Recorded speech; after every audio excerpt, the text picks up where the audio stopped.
그냥 해야 될 것 같습니다. 제가 진작에 미리미리 준비를 했어야 되는데 올라오기 전에 편집을 가까스로 마치고 또 옮기는 과정에서 조금 미숙한 점이 있는 것도 다시 한번 양해 말씀드립니다. 오늘은 제가 그 순서를 맡을 때마다 다루고 있는 하늘이라는 주제를 가지고 8번째 시간 갖도록 하겠습니다. 8장, 제8장 마침내 얼굴을 대면함이라는 제목을 가지고 함께 은혜를 나누도록 하겠습니다.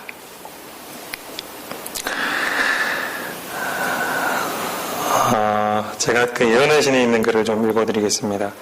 예언의 신 3권 262, 263쪽에 있는 말씀입니다. 그리스도의 가시적 승천으로 하늘에 대한 그들의 모든 관점과 기대는 바뀌었다. 그들은 하늘을 실체 없이 영으로 사는 무한한 공간으로 생각했었다. 그러나 지금은 하늘이 그 무엇보다도 그들이 사랑하고 존경하는 예수님의 생각과 연결되었다. 하늘은 더 이상 그들에게 실체가 없는 영혼들로 채워진 막연하고 이해할 수 없는 공간으로 보이지 않았다. 우리 성도님들께 질문 하나 드리겠습니다. 여러분들은 하늘을 생각하실 때 어떤 곳이라고 생각이 되십니까? 그곳에 계신 하나님의 모습은 어떠할 것이라고 상상을 하십니까? 예수님의 승천을 물끄러미 쳐다보고 있던 그 제자들은 사실 하늘을 어떻게 상상을 했냐면, 하늘에는 그 영적인 존재들이 사는 곳이다. 즉, 우리 같이 이렇게 눈, 코, 입이 있고 몸이 있고 그런 몸을 가지고 있는 하나님이 아니라 그저 영혼들로 채워진 알 수 없는 형체를 가진 영혼들을 이렇게 바글바글한 그런 곳으로 상상을 했습니다. 이 제자들이. 그런데 제자들이 어떤 한 가지 사건 때문에 그들의 모든 생각이 바뀌게 되었는데 그것이 바로 예수님의 승천이었습니다. 왜냐하면 잘 아시는 말씀처럼 예수님께서 올라가시고 난 다음에 제자들이 하늘을 이렇게 계속 쳐다보고 있으니까 그 옆에 있었던 천사들이 이렇게 말했죠. 너희가 하늘로 가심을 본 그대로 오시리라 라고 말씀을 하셨습니다. 그 말씀은 어떤 의미를 가지고 있냐면 단순히 그 모습 그대로 다시 오실 것이다 라는 얘기뿐만이 아니라 지금 너희가 인성을 쓰신 예수님의 모습을 이렇게 본 것처럼 그분이 하늘에 계실 때도 그리고 다시 내려오실 때도 그분은 그 인성을 취하신 상태로 오실 것이다 라는 것을 이야기하는 것입니다. 그렇기 때문에 제자들은 굉장히 충격적이지 않을 수가 없었습니다. 그래서 그들의 생각이 바뀌게 되었죠. 막연하게만 생각하던 그 하늘은 이제는 더 이상 그들에게는 막연한 존재가 아니었습니다. 3년 반 동안 예수님과 먹고 자고 함께 일하고 때로는 배가 고프고 사람들에게 욕도 먹고 하는 그런 경험들을 하신 그분이 하늘에도 그대로 계신다라는 생각을 그들은 갖게 되었습니다. 그렇기 때문에 하늘은 더 이상 막연한 곳이 아니라 나와 함께 하셨던 그분이 계신 곳, 굉장히 실제적이고 손에 잡힐 만한 그런 곳으로 그들의 인식이 바뀌게 된 것입니다. 그들이 하늘에 대해서 새로운 시각을 갖게 되었을 때 몇 가지가 달라졌는데 첫 번째로 달라진 것은 그들의 기도였습니다. 예언의 신 3권 262쪽에 있는 글을 제가 읽어드리겠습니다. 기도가 구세주와 영적으로 이루어지는 교감일 때 그것은 여기서 말하는 그것은 기도입니다. 기도는 새로운 관심으로 옷 입는다. 새롭고 떨리는 감정과 굳은 확신으로 그들의 기도는 응답될 것이다. 그들은 탐험할 것을 가지고 구하라 그리하면 받을 것이요 너희 기쁨이 충만할 것이다 라고 말씀하신 구주의 약속을 요구하며 다락방에 모였다. 그들은 예수의 이름으로 기도했다. 성도 여러분 한번 상상을 해보시기 바랍니다. 예수님께서 이 땅에 계실 때 제자들은 어떻게 기도했을까요? 저는 그 생각을 잠깐 해보게 됐습니다. 그들이 기도하는 태도, 그들이 기도할 때 했던 말, 그런 모습들을 한번 상상해 보시기 바랍니다. 저는 가장 먼저 제자들이 예수님 살아계실 때 제자들이 기도하는 모습이 생각나는 것이 그 겟세마네 동산에서 기도하라고 그러는데 계속 자고 했던 그 모습이 생각이 났습니다. 근데 이 예수님의 승천을 목격한 이후의 제자들은 하늘에 대한 관점이 바뀌고 기도에 대한 생각이 바뀌게 됐습니다. 여기 보면 재미있는 표현이 있는데 기도가 구세주와 영적으로 이루어지는 교감일 때 기도는 새로운 관심으로 옷 입는다라고 했습니다. 그러니까 그 기도가 새로워졌다라는 것이죠. 그들에게 새로워졌다. 새롭고 떨리는 감정과 굳은 확신으로 기도했다라고 했습니다. 그럴 수밖에 없는 것이 아까도 말씀드렸던 것처럼 이제는 예수님이 그들의 곁에 계시지 않습니다. 그들의 어떤 필요를 들어주시고 그들이 어려울 때마다 그들을 상담해 주셨던 그분이 계시지를 않습니다. 그들은 도움이 필요할 때 더욱더 간절히 하늘에 계신 예수님을 생각하면서 기도해야 했습니다. 그리고 예수님도 그들에게 그렇게 말씀하셨죠. 너희가 내 이름으로 무엇이든지 구하면 그것이 이룰 것이다 라고 말씀하셨습니다. 아마 우리보다도 더욱더 확신 있게 기도했을 것입니다. 왜냐하면 그분은 정말 그런 것들을 이루어 주실 수 있는 능력이 있다라는 것을 그들이 3년 반 동안 계속 지켜보았기 때문입니다. 그렇게 능력이 많으시고 자기들 같이 부족한 사람을 3년 동안 품어주셨던 그분의 사랑을 알았기 때문에 그들은 더욱더 간절하게 열심을 가지고 여기 표현을 빌리자면 새롭고 떨리는 감정으로 그들은 기도하기 시작하는 것입니다. 구하라 그리하면 받을 것이요 너희 기쁨이 충만할 것이다 라고 했던 예수님의 약속도 또한 그들이 생각했을 것입니다. 그래서 그들은 함께 모여 기도했습니다. 다락방에 모여 예수님의 이름으로 기도했습니다. 그들과 함께 계셨던 그 예수님의 모습을 떠올리면서 그들은 간절하게 기도했습니다. 또한 그들에게 새로워진 것이 있었는데 그것은 기별이었습니다. 같은 책에 있는 글을 읽어드리겠습니다. 그들은 인간의 모양과 불행, 굴욕을 입으신 그리스도께서 악인들의 손에 끌려 십자가에 돌아가셨으나 부활하셨고 하늘로 올리우시고 하나님의 존전 앞에서 인간의 대변자가 되시고 하늘 구름 가운데 능력과 큰 영광으로 다시 오시리라는 전할 복음을 가졌다. 이제는 예수님의 승천을 목격한 이후에 더욱더 그들이 예수님께서 이 지상에서 사셨던 생애를 더욱더 되새기게 되었습니다.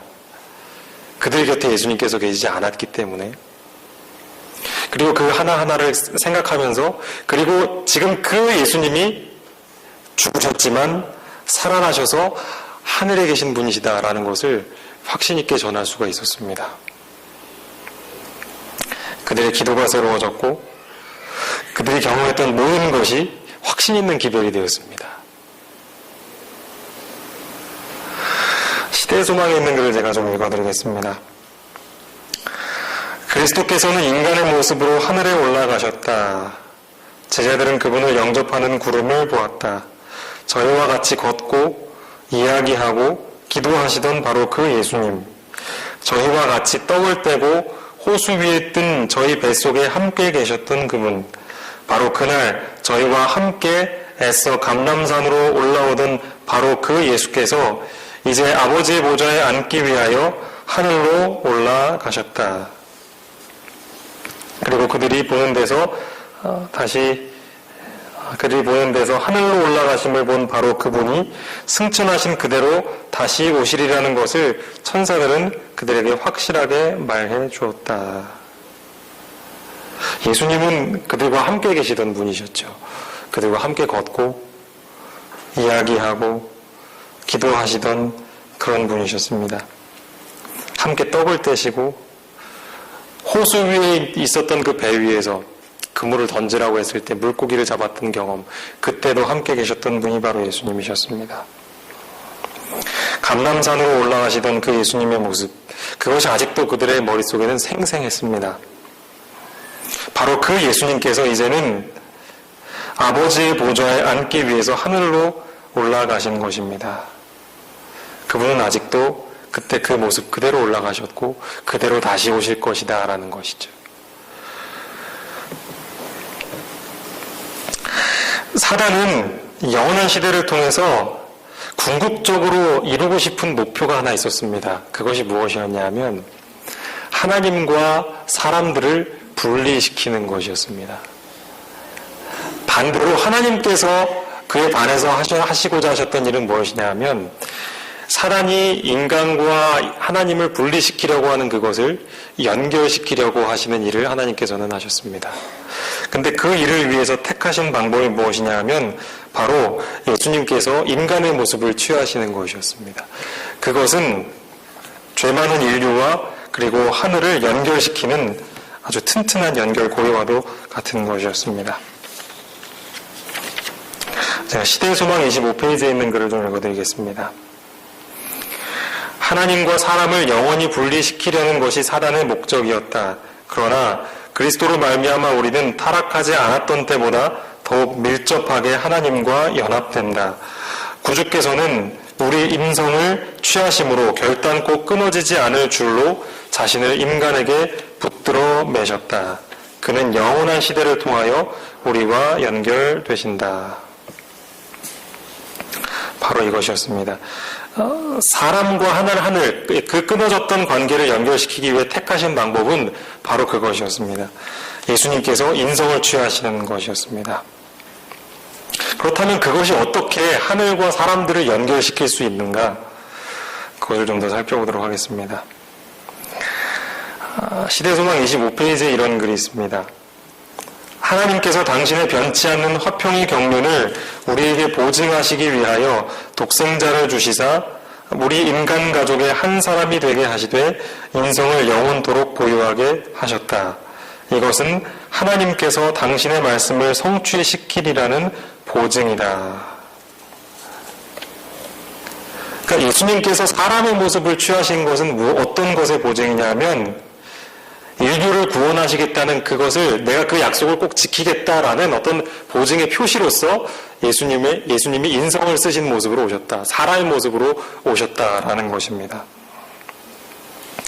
그런 비슷한 표현들이 굉장히 자주 언급이 됩니다. 정로의 계단 15페이지에도 보면 하나님과 일체이셨던 그는 도무지 끊을 수 없는 줄로 그 자신을 인류에 붙들어 매셨다라는 표현을 쓰고 있습니다. 예수께서는 우리를 형제라 부르시기를 부끄러워 아니하신다. 형제라 부르시기를 부끄러워 아니하신다. 우리가 형제가 될 수 있기 위해서는 사람이 되어야 하겠죠, 그렇죠? 한편은 신이고 한편은 사람이면 결코 형제가 될 수는 없을 것입니다. 우리 같은 사람을 형제라고 부르시기를 부끄러워하지 아니하시는 것입니다. 한번 생각해 보시기 바랍니다. 내가 생각하기에 가장 내가 정말 마음에 들지 않고 가장 비천하다고 생각되고 그 사람만 보면 정말 내 얼굴이 부끄러워지는 그런 사람 앞에서 그 사람에게 형제가 되겠다라고 내가 생각할 수 있을까? 근데 예수님께서 우리에게 형제가 되겠다라고 하신 것은 그것보다도 훨씬 더 간격이 큰 그분에게 있어서는 정말 말할 수 없는 모욕과도 같은 일이었습니다. 그런데 그 일을 기꺼이 하신 이유가 무엇이냐 하면 아까 말씀드린 것처럼 사단이 자꾸 끊어놓으려 하는 하나님과 사람 사이의 관계를 다시금 연결시키기 위한 것이다라는 것이죠.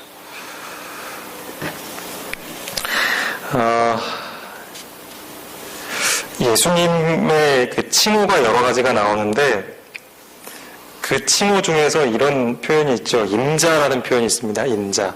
우리 교회도 임자 집사님이 계시긴 하지만 임자라는 표현이 있습니다. 임자라는 말이 어떤 뜻이죠?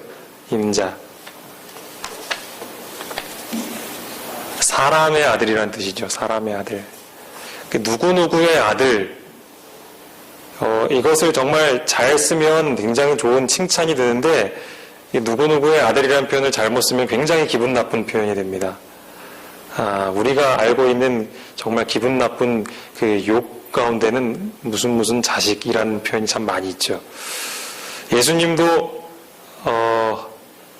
독사의 자식, 침례 요한도 이 독사의 자식이라는 표현을 썼죠, 그렇죠? 그만큼 이 누구의 자식이라고 불려지는가는 굉장히 뭐랄까요. 그 누구의 자식이라는 말, 그 누구가 누구냐에 따라서 굉장히 기분 나쁜 말이 될 수도 있는 것입니다. 그런데 예수님께서 그 성경에 보면 예수님의 칭호, 예수님의 이름 자체가 사람의 아들이라고 이렇게 칭해진 것입니다.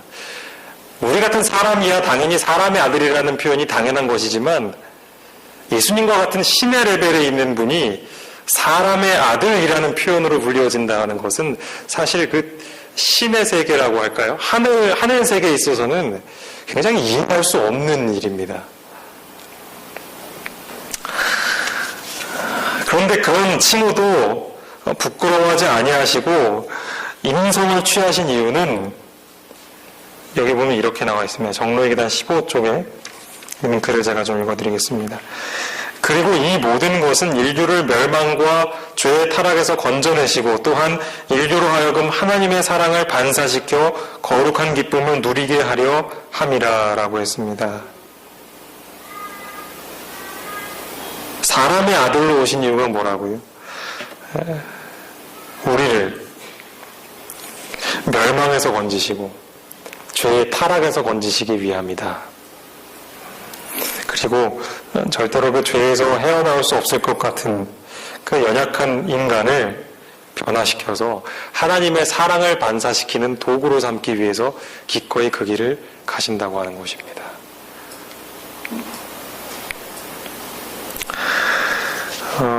화이트보이의 원고 1890년 16번의 원고에 있는 글을 제가 좀 읽어드리겠습니다.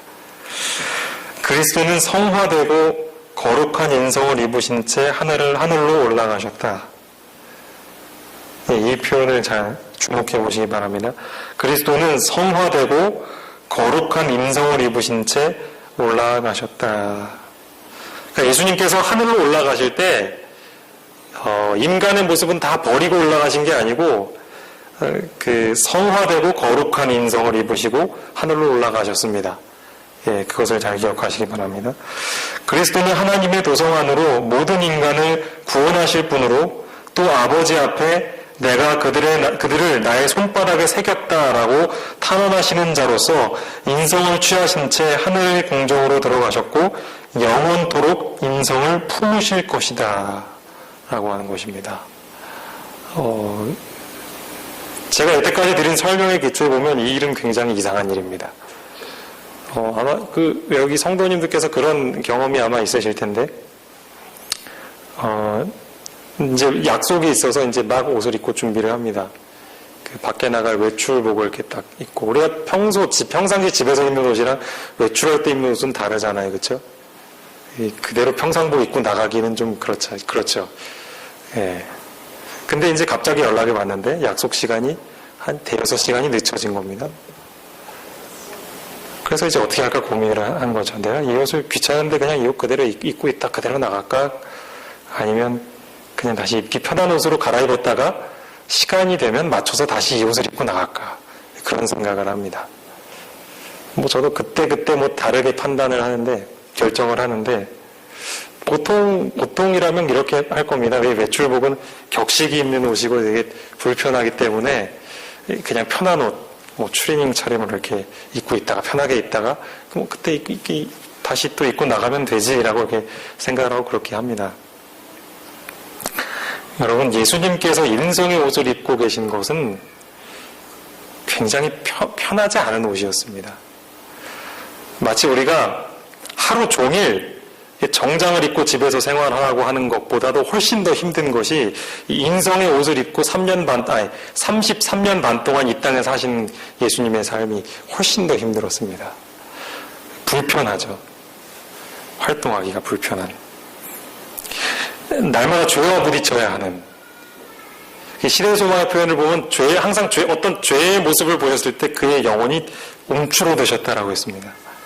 그것은 뭐냐 하면 하늘의 성품에 익숙한 예수님에게는 사람이라는 옷을 입고 이 땅에서 사는 것 자체가 너무나도 불편한 옷이었습니다. 그런데 예수님이 하늘로 올라가셨는데 만약에 우리 생각 같으면 그래 이제 내가 재림 때 다시 올 때까지는 시간이 아직 많으니까 다시 나에게 맞는 신성의 옷만 이렇게 딱 입고 인성은 벗어버리고 그냥 그렇게 있다가 다시 또 내가 약속을 했으니 사람의 모습으로 다시 나오면 되겠지. 그렇게 우리가 생각할 수 있겠죠. 그렇죠? 하지만 예수님께서는 그 하늘에서도 인성을 끝내버리지 않으신 것입니다. 왜 그러셨을까요? 그것은 분명 예수님에게 편한 선택은 아니었습니다. 자연스러운 선택이 아니었습니다. 그 이유를 알게 된다면 우리는 그 예수님의 사랑에 대해서 더욱더 깊이 깨닫게 될 것입니다. 예수님은 불편한, 그 인성이라는 옷은 불편한 옷일 뿐만 아니라 부끄러운 옷이었습니다. 이따가도 살펴보겠지만 그 인성이라는 옷을 입고 보통 사람도 겪지 않는 그런 수치스러운 일들도 많이 겪으셨죠. 돌에 맞아 죽을 뻔하고 십자가에 달리기 전에 그가 받았던 그 모욕들은 보통 사람이 겪은 것보다 훨씬 더 수치스럽고 떠올리기조차 싫은 일들이었습니다. 그런 옷을 입은 채로 그대로 하늘에 계셨다는 것이죠. 그리고 그 옷을 입고 우리가 잘 아는 것처럼 우리를 위해서 대신 하나님 앞에 간구하시는 일도 하시고 우리를 위해서 거처를 만드시는 일도 그 인성을 품고 하시는 것이죠. 예, 원고 1890년 아까 읽어드렸던 그 책의 다른 걸 또 읽어드리겠습니다. 그 의미가 뭔지를 여기서 설명을 하고 있습니다. 그분의 손바닥엔 그가 받으신 상처의 흔적이 남았다. 만약 우리가 다치고 상처가 나면 감당하기 힘든 어려움을 만나면 그리스도께서 우리를 위해 얼마나 고통을 당하셨는지 생각하자. 그리스도가 계신 하늘의 장소에 우리의 짐을 지고 함께 앉자. 우리 마음에 하늘의 축복을 가져오자. 여기에 바로 예수님께서 하늘에서도 인성을 입고 계신 이유가 있습니다. 여기 보면 그분의 손바닥엔 그가 받으신 상처의 흔적이 남았다라고 했습니다. 상처의 흔적. 이 상처의 흔적은 신이라면 가지고 있을 수 없는 것입니다. 신은 그렇게 찔렸을 때 피가 나고 다치는 그런 특성이 없죠. 그렇죠? 잘 아시는 것처럼.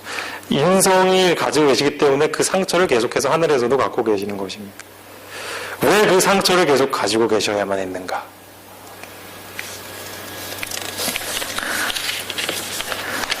이 이유를 더 깊이 살펴보기 전에 성경 말씀을 하나 좀 찾아보겠습니다. 스가랴서 13장입니다. 스가랴서 13장입니다.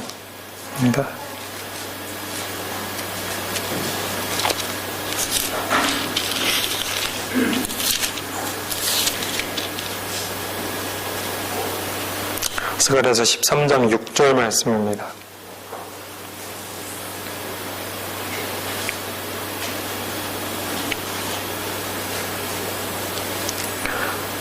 네, 찾으셨으면 함께 읽겠습니다. 13장 6절입니다. 자, 시작. 어떤 사람이 그에게 묻기를 내 두 팔 사이에 있는 상처는 어찌 됨이냐 하면 대답하기를 이는 나의 친구의 집에서 받은 상처라 하리라. 여러분, 친구의 집에서 상처를 입으면 더 아픕니다.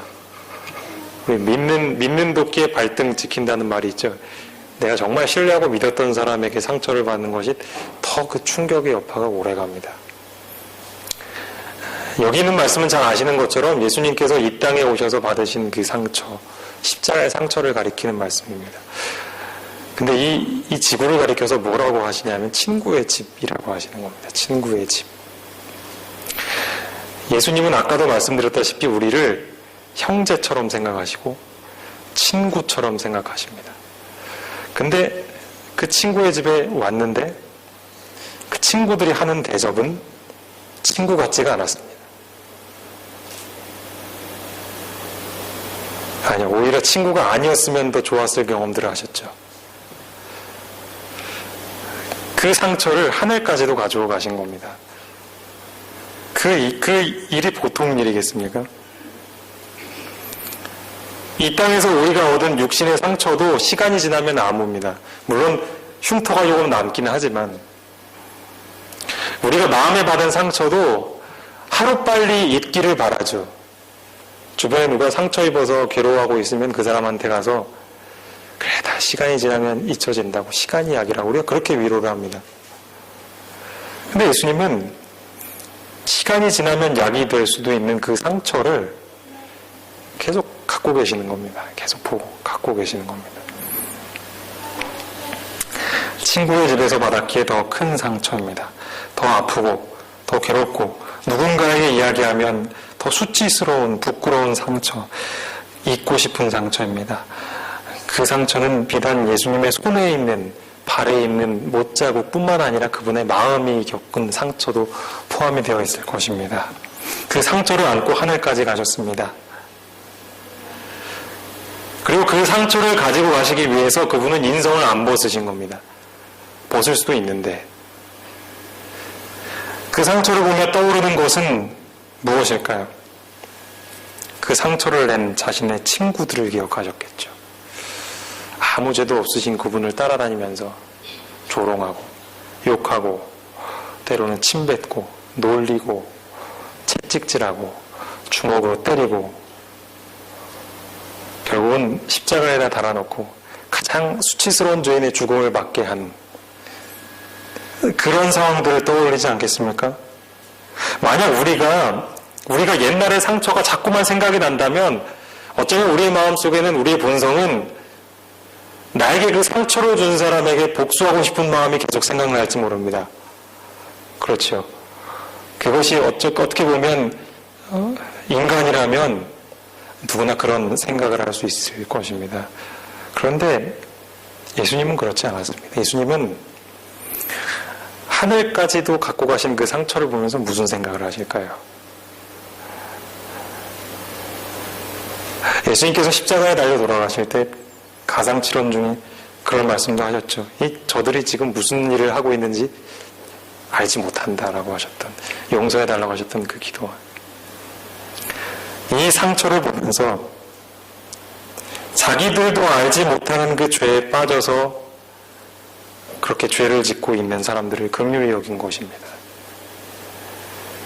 하루속히 모든 사람들이 다 회개하고 구원을 받기를 원하시는 것이 예수님의 마음이었습니다. 그 상처를 보면서 다시금 되새깁니다. 그래, 조금만 더 견뎌라. 내가 이제 곧 갈 것이다. 내가 다시 가면 그 죄 가운데서 괴로워하고 있는 너희를 다시 끌어내어 나 있는 곳에 너희도 있게 할 것이다. 내가 너희를 구원하겠다는 그 열심은 십자가에 달려 돌아갈 때, 내 죽을 때, 그리고 지금도 앞으로도 영원히 변함없을 것이다. 내가 그것을 너희에게 확신시켜주고 싶은데 그것을 뭘로 확신시켜 주신 거냐 하면 바로 인성을 계속해서 품고 계신 거로 우리에게 약속해 주시는 겁니다. 나는 너희를 잊지 않고 있다. 나는 아직도 너희의 구원을 위하여 일하고 있다. 그리고 그 열심이 아직까지도 줄지 않았다.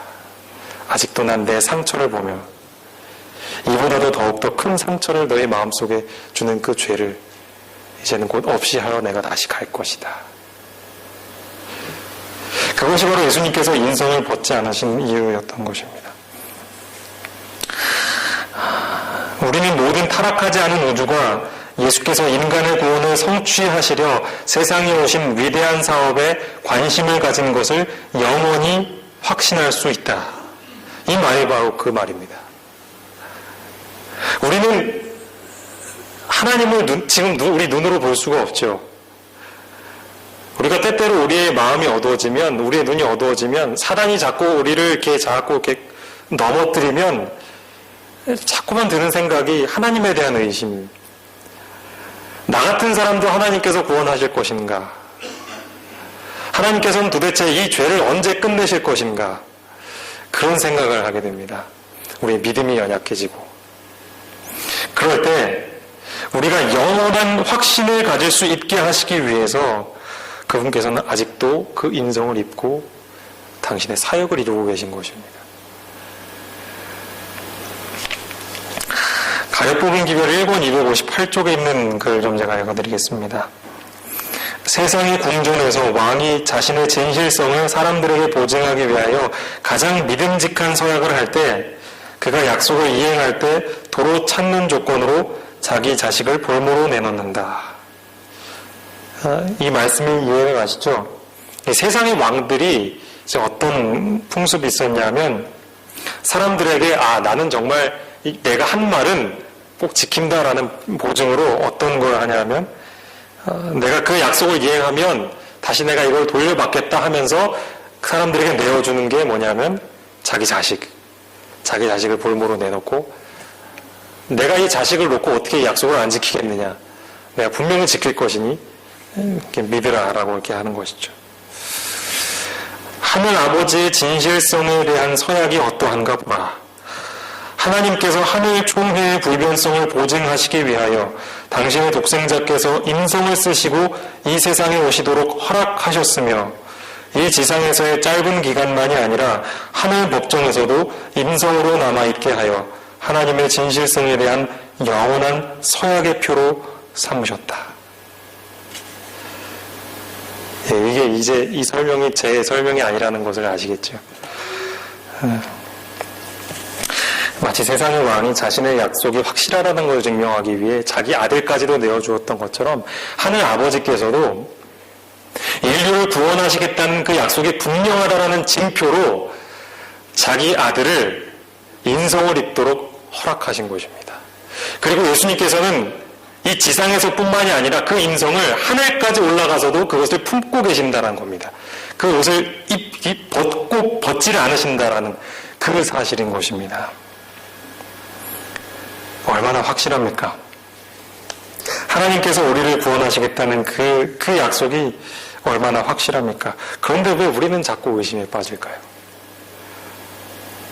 왜 우리는 자꾸 저 사람은 구원 못 받을 거야 라고 생각할까요? 우리가 이것을 이해한다면 우리의 생각이 달라지게 될 것입니다. 그런 변하지 않는 구원의 열심을 가진 예수님께서 우리 아버지십니다. 그분께서 우리 아버지심에 감사하시기 바랍니다. 교회 증언 5권 467쪽에 있는 글을 읽어드리겠습니다. 성실한 일꾼들이 하나님과 어린 양의 보좌 주변에 모일 때 주어지는 상급은 영광스러울 것이다. 이제 하나님을 위해서 열심히 일하는 사람들이 이제 어린 양의 보좌, 그러니까 예수님께서 앉아 계신 그 보좌 주변에 이렇게 둘러서게 될 것이라는 겁니다. 거기에 모여서 이제 상을 받게 된다는 것입니다. 근데 그 상이 무엇이냐면,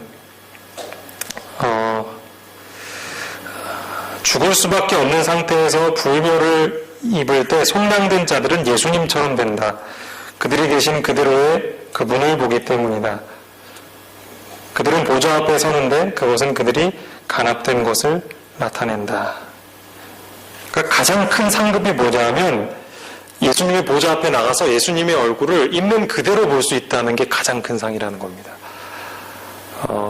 이 말에는 어떤 의미가 있냐면요, 잘 아시는 것처럼 우리가 지금 하나님의 모습을 보게 된다면 어떻게 될까요? 우리는 죽습니다. 그래서 모세도 그 하나님의 등만 봤죠. 그리고 이제 여기에도 나왔지만 요한이 계시를 보게 될 때 하나님의 영광을 바라보게 됐을 때 그런 죽은 사람처럼 됐다. 잠깐 동안 보는 그 하나님의 영광에도 죽은 사람처럼 되기 때문에 우리가 하나님을 계신 그대로 본다라는 것은 지금 우리의 몸 가지고는 될 수 없는 일입니다. 우리의 죄의 문제가 해결되지 않으면 그것은 이제 우리가 누릴 수가 없는 특권입니다. 하나님을 볼 수가 없는 것이죠. 그분을 볼 수 있다라는 것은 우리가 하나님께 간합되었다라는 것입니다. 다시 표현하면 우리를 둘러싸고 있는 모든 죄의 본성과 죄의 문제들이 다 해결되고 우리의 죄가 용서를 받았다라는 뜻입니다.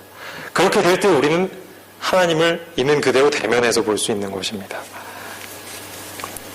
바로 그때 우리는 우리를 위해서 끝까지 인성을 놓지 않으신 예수님을 대면해서 보게 될 것입니다. 그 기분이 어떨까요?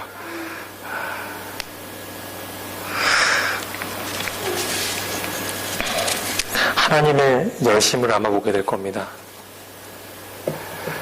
그리고 그 하나님께서 우리를 구원하시겠다는 그 열심이 너무나도 크셔서 우리를 보실 때 너무나도 기뻐하실 것입니다. 어쩌면 눈물을 흘리실지도 모르겠습니다.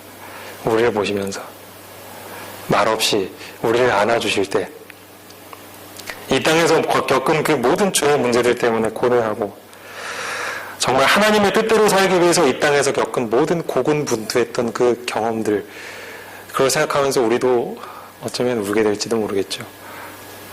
예수님께서 우리의 등을 두드려 주시면서 우리가 그분의 손을 보게 될 때 그때까지도 갖고 계신 그 상처, 그래 내가 이걸 보면서 너를 구해내기 위해서 지금까지 이랬다 라고 말씀하실 때 그 감격이 얼마나 클지 저는 상상을 해봅니다. 하루속히 그분을 그렇게 보게 되었으면 좋겠습니다. 리비온 헤럴드 1901년 6월 18일자에 있는 기사를 좀 읽어드리겠습니다. 그들을 위하여 자기의 고귀하신 생명을 주신 바로 그분, 당신의 은혜로 그들의 마음을 감화하여 회개케 하신 그분, 그들에게 회개의 필요성을 일깨워 주신 그분이 이제는 당신과 즐거움에 동참하도록 그들을 환영하신다. 오, 그들은 그분을 얼마나 사랑하는지, 실현된 그들의 소망은 그들이 기대했던 것보다 무한히 더 크다. 그들의 기쁨은 완성된다. 하나님의 자녀들 22쪽에 있는 글을 읽어드리겠습니다. 그리스도께서 인성을 취하시고 겸비의 생애를 통하여 하나님의 도덕적 가치에 저울해서 인간을 높이는 것, 즉 그분이 취하신 본성을 하나님의 보좌로 가져가시고 천사들에게 수여된 것보다 극히 뛰어난 영예를 거기서 그들이 수여받도록 하시는 것, 이것은 하늘 우주의 경탄을 자아내게 하며 천사들도 살펴보기를 원하는 신비이다. 이것이 죄인들의 마음을 녹이는 사랑이다. 이걸 깨닫게 되면 죄인들의 마음도 녹아내릴 만큼 큰 사랑이라는 것입니다. 예수님께서 인성을 취하시고 이 땅에서 의를 이루시고 그 의를 우리의 것인 것처럼 우리에게 주시고 믿는 자들에게 주시고 많은 하늘 천사들과 거민들이 우리가 높임을 받는 장면을 보면서 야, 나도 저 사랑을 알고 싶다 라고 할 만큼 놀라운 사랑이 그때서야 보게 될 것입니다. 저는 말씀을 마무리하면서 찬미가 567장에 있는 가사를 좀 읽어드리기 원합니다. 여러분 잘 아시는 나의 죄를 대신하여 라는 찬미입니다. 나의 죄를 대신하여 십자가에 달린 주, 대면하여 만날 때에 나의 기쁨 어떠랴. 짙은 안개 가리운 듯 희미하게 보이나 후에 복된 날이 오면 주의 영광 보겠네. 근심 고통 사라지고 죄의 뿌리 뽑히면 주의 낯을 배우리니 기쁨 한량 없겠네. 나를 심히 사랑하사 대속하신 주님을 처음 대변하게 될 때 감격 무한하겠네. 후일 주를 대면하여 만날 때가 오리니 영광 중에 대면할 때 기쁨 한량 없겠네. 성도 여러분, 이 땅에서의